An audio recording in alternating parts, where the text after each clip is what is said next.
On est toujours à la recherche de ce qui fera exploser notre portefeuille pendant le prochain bull run. Et dans cette recherche continue, là, nous avons déjà couvert deux secteurs, l'intelligence artificielle et le gaming. Donc, vous pouvez déjà aller regarder ces deux secteurs-là et on a mis 10 crypto-monnaies dans votre radar qui vont surfer sur le narratif de l'IA et de Real World Assets. Mais aujourd'hui encore, on va parler d'un autre secteur du GameFi. La finance avec le gaming, c'est un secteur qui est aussi assez grandissant comme les autres secteurs dont on a vu par la suite.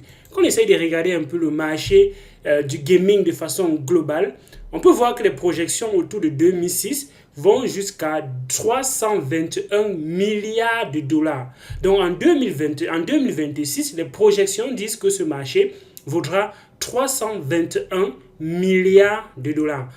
Et c'est comme ça qu'on recherche les tendances. On se dit, si on est en train d'aller dans le gaming et qu'on apporte la blockchain au-dessus, ça veut dire qu'il y a un gros flow de cet argent qui va se répercuter sur la blockchain. On va dans ce CoinMarketCap et on se dit, quelle est exactement, là présentement, la valeur du GameFi, de la finance sur le gaming au niveau des crypto-monnaies. Et on va voir les projets qui sont dans ce narratif-là. On voit que c'est un marché qui pèse une capitalisation de 13 milliards de dollars. 13 milliards de dollars, c'est combien? Presque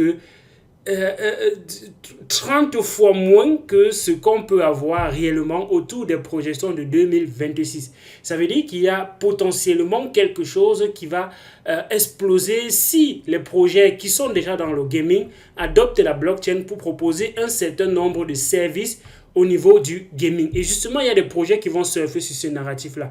Il y a des projets qui vont dire, en fait, le gaming, quand il est centralisé, ça évite un certain nombre de choses et on va donc le mettre au-dessus de la blockchain. Il y a plein de projets dans la catégorie GameFi, que ce soit sur CoinGecko, que ce soit sur CoinMarketCap, mais pour certains projets dont on va couvrir dans cette vidéo, vous n'allez pas les retrouver dans ces catégories-là parce qu'ils sont encore peut-être très très jeunes et ils sont peut-être encore tout au fond. Et donc, on va en parler dans cette vidéo. Reste jusqu'à la fin de cette vidéo. Ça, c'est une vidéo que tu ne dois pas rater. Salut à toi, moi c'est Elvis Konjo. Bienvenue sur la chaîne. Ici, on parle majoritairement de crypto-monnaies. Sur la chaîne, tu vas retrouver plein de vidéos qui vont t'accompagner dans cette aventure, dans la découverte de ce qui se cache réellement derrière les crypto-monnaies. Dépose tes balises, like la vidéo, partage la vidéo et abonne-toi à la chaîne pour ne rater aucune de nos vidéos. Si tu veux aller plus loin, là présentement on a un pack de formation spéciale Bull Run. Cette formation va combiner 3 de nos meilleures formations. Investisseur à partir de zéro, tu commences de zéro pour être héros dans l'investissement. Tu vas également prendre comment tu dois te comporter pendant, avant et après le bull run, qui est essentiel pour se préparer, parce que tout se prépare dans la vie. Également, un cocktail de 10 stratégies que tu peux combiner en fonction de ton portefeuille pour le voir exploser. Toute cette formation se retrouve effectivement dans le pack formation spéciale Bull Run qui est à 120 €. Le lien, c'est en description de cette vidéo. Prends ta place et forme-toi pour grandir dans cet écosystème et comprendre véritablement qu'est-ce que la blockchain et les crypto-monnaies. On va commencer par ce projet et vous allez comprendre une chose au fur et à mesure qu'on avance dans la liste de ces projets. Dans la majorité de ces projets qui vont surfer sur le gaming vont avoir presque une même value proposition, une même proposition de valeur. On va proposer toujours du gaming en disant il y aura des assets sur le gaming que vous pouvez posséder dans le jeu du gaming. Vous allez utiliser un token pour pouvoir acheter des objets dans l'économie du gaming et être les réels propriétaires parce que cela sera adossé sur la blockchain. Voilà le narratif sur lequel on va surfer sur presque tous les projets du gaming parce que qui dit gaming dit aussi metaverse. C'est un projet comme ce qu'on va voir aujourd'hui, Paddy, va pouvoir ajouter de l'intelligence artificielle dans sa plateforme de gaming pour rendre ses acteurs un peu plus intelligents et faire des choses beaucoup plus réalistes, beaucoup plus réelles par rapport à d'autres plateformes qui vont implémenter peut-être tous les actions et les mouvements de one by one. Et alors que si on ajoute de l'intelligence artificielle au niveau du gaming, ça peut créer une sorte de réaction beaucoup plus réaliste par rapport à si on avait codé et encodé tous les mouvements. Voilà pourquoi je trouve ce projet pas mal parce qu'ils combinent l'intelligence artificielle et le gaming pour avoir des personnages beaucoup plus réels au niveau de leur écosystème. Et donc, ça va créer une intelligence collective et une machine dont on pourra utiliser pour décentraliser et créer beaucoup plus de plateformes de gaming au-dessus de cette machine intelligence artificielle-là qui pourra créer facilement des nouveaux jeux en utilisant l'intelligence artificielle qui existe déjà pour créer d'autres nouveaux acteurs, ainsi de suite, ainsi de suite. Donc, voilà le premier projet que je mets dans votre radar. Le deuxième projet que je mets dans votre radar, c'est MetaCard. MetaCard est présentement en version bêta et c'est également une plateforme de play to earn. Play to earn, vous savez très bien, tu joues et tu gagnes. Tu joues, tu vas collectionner les objets à l'intérieur du gaming, tu vas collectionner des choses, tu vas posséder des trucs et c'est comme ça que tu vas gagner donc beaucoup de choses qui seront beaucoup d'objets que tu vas recommercialiser sur d'autres plateformes et comme ça voir peut-être ton portefeuille exploser. Mais pourquoi le gaming devient aussi intéressant et aussi attractif? C'est tout simplement parce que il a été prouvé que la meilleure façon d'apprendre, c'est en s'amusant.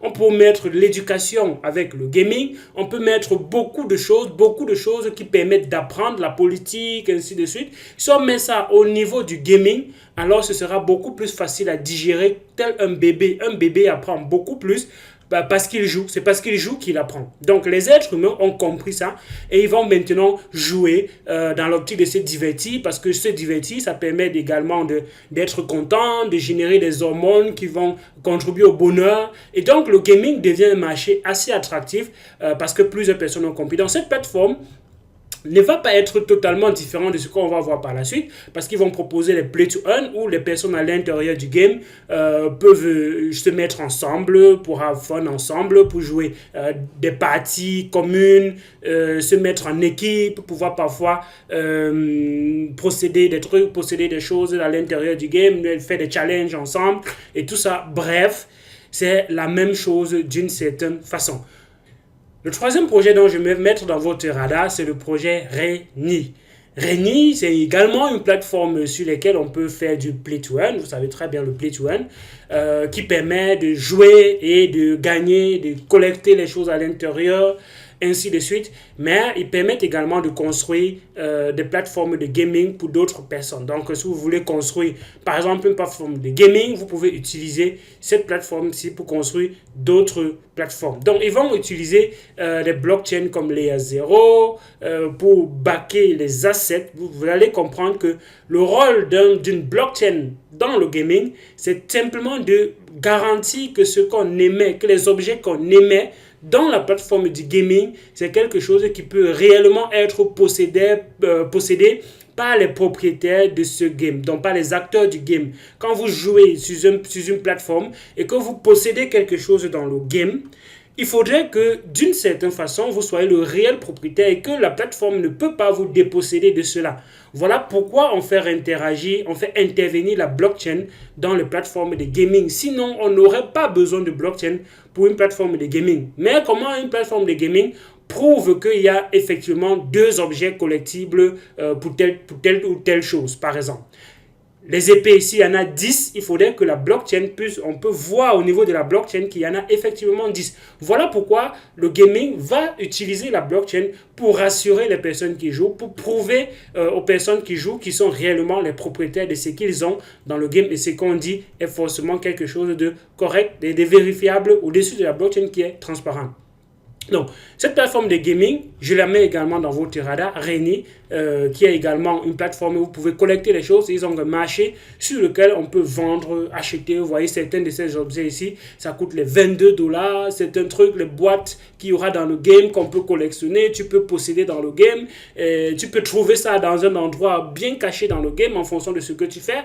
Et tu collectes ça et tu peux maintenant venir revendre parce que les gens en auront besoin dans le gaming. Donc, il y a tellement de choses dont on peut commercialiser dans le gaming et c'est ça qui rend cela attractif parce que les gens peuvent développer justement la finance, l'économie dans le gaming en vendant les objets, en vendant les assets. Quelqu'un peut être designer, il design des habits, des vêtements qui peut habiller des personnes, bien des acteurs dans le game et les gens vont acheter pour pouvoir être différents dans le monde du métaverse parce que le gaming est corrélé fortement au métaverse. Donc, le prochain projet que je mets dans votre radar, c'est Echelon.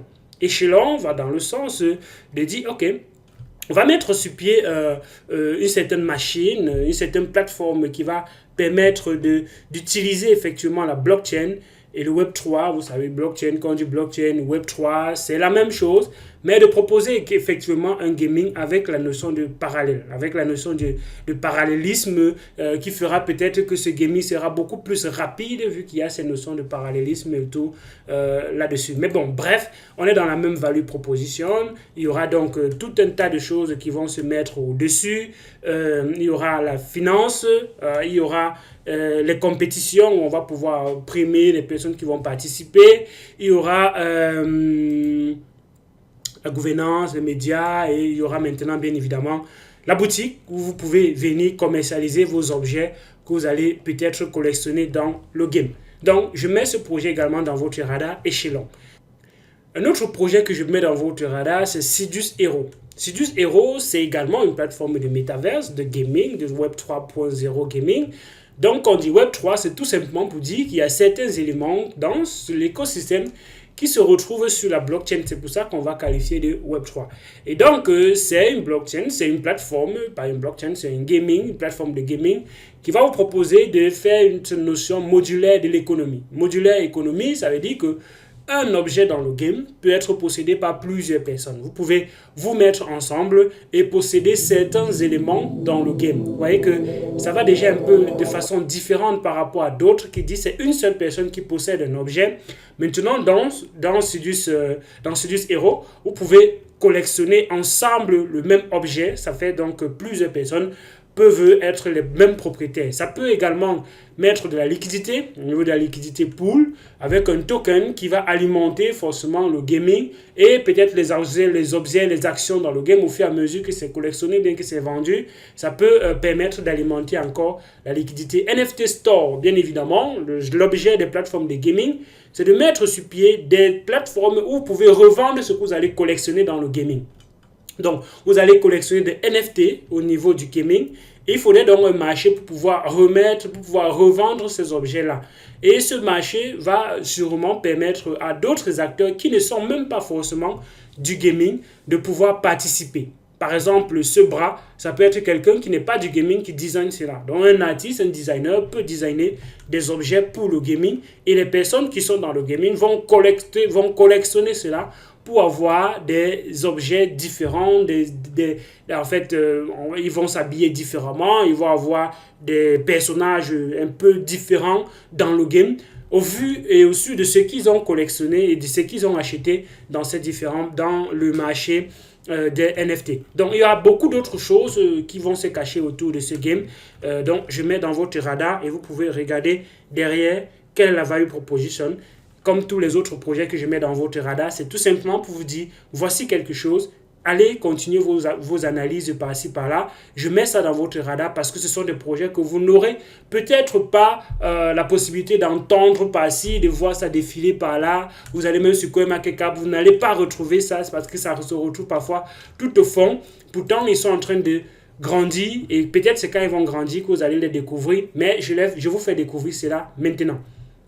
Le prochain projet que je mets dans votre radar, c'est Synverse. Synverse va dans le sens de créer un métaverse et ce métaverse-là va permettre de faire du play to earn et bien d'autres choses qu'on a vues par la suite. Et vous voyez qu'il y aura la possibilité d'acheter des terrains. Ça, c'est une autre chose qu'on va voir dans les métaverses, dans les plateformes de gaming.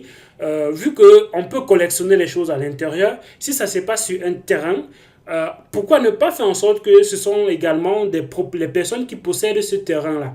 Et donc, les personnes qui vont posséder ce terrain peuvent définir certains types d'économies au-dessus de leur métaverse. Ils peuvent décider de créer des boutiques où les gens peuvent aller dans le métaverse, acheter des objets, des NFT et ainsi de suite et payer un certain nombre de services qui seront mis à l'intérieur de leur boutique. Donc, les gens peuvent carrément décider d'acheter des terrains dans le métaverse où on pense qu'il y aura beaucoup d'affluence dans ce métaverse et mettre le service au-dessus de ce métaverse. Et bien évidemment, il y a aussi les collectibles, les assets que vous pouvez collectionner dans le gaming, les armes, les cagoules et bien d'autres choses, les munitions, les choses que vous pouvez collectionner dans le game. C'est ça qui va alimenter l'économie au niveau du game. C'est pour ça qu'on appelle ça la finance du gaming, le game fee. Une finance qui se passe dans le gaming et des objets qui peuvent être justement vendus, commercialisés, achetés, redistribués dans la plateforme de gaming. Le prochain projet dont je vais mettre dans votre radar, c'est le projet GameSwift. GameSwift veut être plutôt un endroit où on fait les choses un peu différemment. Différemment dans quel sens? Dans le sens où on ne va pas forcément se focaliser sur mettre sur pied un jeu où il y aura les play to earn, vous allez jouer pour gagner, collecter les choses à l'intérieur. Ils vont mettre plutôt sur pied une possibilité pour toute personne qui voudrait créer une plateforme de gaming, d'utiliser leur plateforme comme la plateforme de base pour créer leur plateforme de gaming. Donc, c'est ce qu'ils vont appeler le GameSwift Studio. Donc, dans le GameSwift Studio, vous pouvez développer votre plateforme de gaming, vous pouvez développer les fonctionnalités dont vous voulez, mettre les éléments que vous voulez, vous lancer un game en se basant sur la technologie GameSwift qui va permettre de créer les jeux beaucoup plus facilement. Vous pouvez définir quel type d'asset vous voulez avoir, comment est-ce que ce sera vendu, et ainsi de suite, ainsi de suite. Donc, c'est leur objectif. Et pour pouvoir justement bénéficier des possibilités qu'il y a de créer votre propre métaverse, ainsi de suite, il y aura donc le token GameSwift au-dessus de ces plateformes. Le prochain projet que je mets dans votre radar, c'est WACME Game. WACME Game, c'est dans le sens des play to earn. Vous allez jouer, gagner des objets, collecter des objets, collectionner des objets à l'intérieur. Et maintenant, la différence entre un game et un autre, c'est au niveau du fun que ça vous procure, au niveau de votre storytelling, au niveau du narratif, du type de gaming que vous aimez. Est-ce que vous aimez jouer avec les avatars, vous aimez... Bref, il y aura justement un éventail de plateformes de gaming qui vont apporter des trucs différents. C'est un peu comme quelqu'un peut aimer jouer du Candy, alors que quelqu'un peut aimer jouer un truc qui est basé sur le Game of Thrones, où il y a beaucoup plus de découvertes, de suspense, d'inconnus. Bref, chaque plateforme de gaming va proposer un type de gaming totalement différent. Mais l'objectif reste le même, de mettre tout au long du gaming des objets qu'on peut collectionner, des avatars qu'on peut faire, ainsi de suite, et développer justement ces plateformes de gaming ou une finance au-dessus de ces plateformes de gaming. Le prochain projet dont je mets dans votre radar, c'est Dark Frontier. Dark Frontier va également dans le même sens, mais lui, il va se spécialiser dans créer des mondes virtuels au niveau des aliens. Vous pouvez plutôt aller dans des mondes totalement virtuels. Okay? Alors que d'autres, ce sont peut-être des mondes qui vous paraissent un peu réels, mais ici, c'est plutôt un monde totalement virtuel avec des aliens, avec des mondes parallèles, avec bref. Tout ça, vous savez très bien, au niveau du gaming, il y a une histoire qu'on veut, il y a un certain narratif qu'on veut passer au niveau du gaming, et il y a une certaine logique qu'on veut passer au niveau du gaming. Et donc, chaque plateforme va définir le narratif de son jeu, qu'est-ce qu'ils veulent implémenter, ainsi de suite, ainsi de suite. Donc, vous devez mieux comprendre ces différents éléments-là et comprendre ce qui vous intéresse, vous d'abord, pour jouer et peut-être gagner. Et deuxièmement, peut-être spéculer au niveau de l'adoption de ces plateformes de gaming par rapport à une autre, bien évidemment. Le prochain projet que je vais mettre dans votre radar, c'est le projet Metabox. Metabox va dans le sens d'un projet qu'on a déjà suivi jusqu'à présent. C'est de mettre sur pied une plateforme qui va permettre de lancer les gaming. Ça va permettre de déployer des projets de gaming au-dessus de leur plateforme. Donc, c'est un peu comme, d'une certaine façon, le Play Store. Je dis les choses un peu comme ça. Mais bon, c'est une plateforme qui veut bring together the power of cryptocurrency to game monetary and real revenue stream established to holder to share the revenue generated by our games.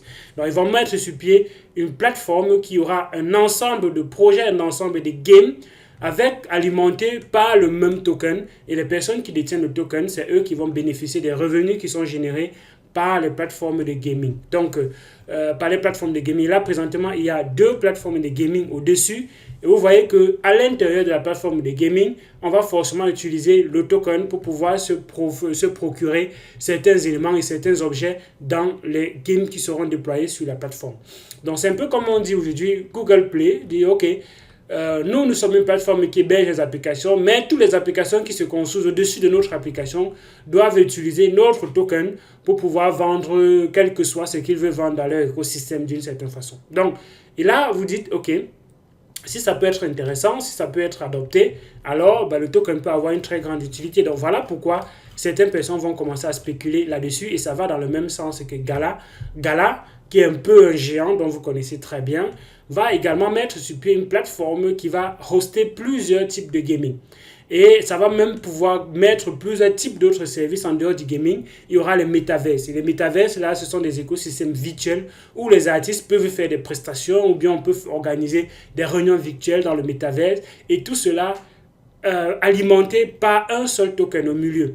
Et vous voyez par exemple ici Snowdrop dit ok, vous pouvez acheter une musique, vous pouvez posséder ma musique dans le métaverse sur la blockchain avec seulement $5,000. Donc avec $5,000, vous êtes le propriétaire, je suis plus le propriétaire, vous êtes le propriétaire d'une de mes musiques. Et donc, si cette musique est utilisée dans le métaverse et qu'on peut dire les droits d'auteur d'une certaine façon, les droits d'auteur ne seront plus versés à Snowdrop, mais seront versés plutôt à vous d'une certaine façon. Donc, il y a tout un tas de choses qu'on peut faire avec le métaverse et donc Gala va dans le sens de mettre plusieurs choses ensemble. Déjà une plateforme qui va avoir plusieurs jeux hostés au-dessus. On parle là du géant, l'un des géants dans le marché du gaming. Et je tenais à mettre cela dans votre radar pour comprendre qu'il y a déjà des projets qui sont assez avancés par rapport à ceux qu'on a vus là-dessus qui vont forcément vouloir récupérer une part de marché de ces géants-là d'une certaine façon. Un autre projet que je mets dans votre radar, c'est un projet UNK DJ, donc qui va dans le sens, j'ai dit, qui va dans le sens toujours de mettre sur pied du gaming et là-dessus, il y aura forcément un token qui va alimenter cela et vous allez justement surfer sur si c'est quelque chose qui vous plaît, est-ce que c'est quelque chose qui est intéressant pour vous, est-ce que le narratif est intéressant, mais bref, vous comprenez toujours que c'est la même chose avec les NFT qui peuvent être acquis dans le gaming et donc pouvoir le vendre quand les gens en auront besoin, ils vont collectionner à l'intérieur du gaming et ils vont pouvoir le vendre. Le dernier projet que je mets dans votre radar, c'est Alien World. Alien World va dans le sens de créer plutôt un écosystème virtuel avec des aliens qui connectent multi-mondes, donc plusieurs mondes virtuels, un peu comme un métaverse avec plusieurs univers et donc plusieurs acteurs dans chacun de ces univers et donc vous pouvez décider d'aller jouer dans chacun de ces univers, aller découvrir des missions qu'il y aura dans chacun de ces univers et donc peut-être trouver, collectionner des éléments qui sont rares dans chacun de ces univers et les commercialiser toujours, c'est l'objectif, collectionner les NFT à l'intérieur, collectionner des trucs, parfois acheter des objets qui vont vous débloquer certains trucs dans le métaverse et c'est là où la finance du gaming se fait. Quand vous jouez Candy Crush et qu'à un moment donné on n'avez plus de vie, on vous propose d'acheter des vies et pour acheter des vies, vous pouvez justement avoir besoin du token de la plateforme pour pouvoir acheter des vies, ainsi de suite, ainsi de suite. Donc voilà l'économie généralement qui se cache derrière les plateformes de finance autour du gaming. Dis-moi ce que tu penses en commentaire de cette vidéo. Quel est selon toi le projet qui semble avoir beaucoup plus de potentiel? Quant à moi, je ne vais pas me prononcer sur aucun de ces projets. Je pense qu'ils sont en train de surfer tous sur le même narratif et que chacun d'entre eux peut avoir sa pièce à jouer dans l'écosystème crypto-monnaie quand bien évidemment l'adoption du gaming se fera ressentir avec tout cet argent qui peut arriver, avec tous ces géants-là qui peuvent décider de construire, quand ils vont voir que certains projets sont déjà en train de leur voler une grande part de marché, comme les Nintendo, quand vous jouez par exemple les Need of Speed et bien d'autres jeux. Justement, il y a de l'argent à se faire au niveau des plateformes de gaming. Et donc, ces projets-là comprennent et ils sont en train de se positionner pour grappiller des parts de marché de ces géants du gaming-là qui existent déjà et qui n'auront peut-être pas le choix que d'arriver aussi sur la blockchain parce qu'ils seront en train de perdre une grosse part de marché d'une certaine façon. Dis-moi ce que tu penses en commentaire de la vidéo. Like, partage et abonne-toi pour ne rater aucune des vidéos sur la chaîne Elvis Conjo. D'ici là, porte-toi bien et à d'autres vidéos sur la chaîne. Ciao.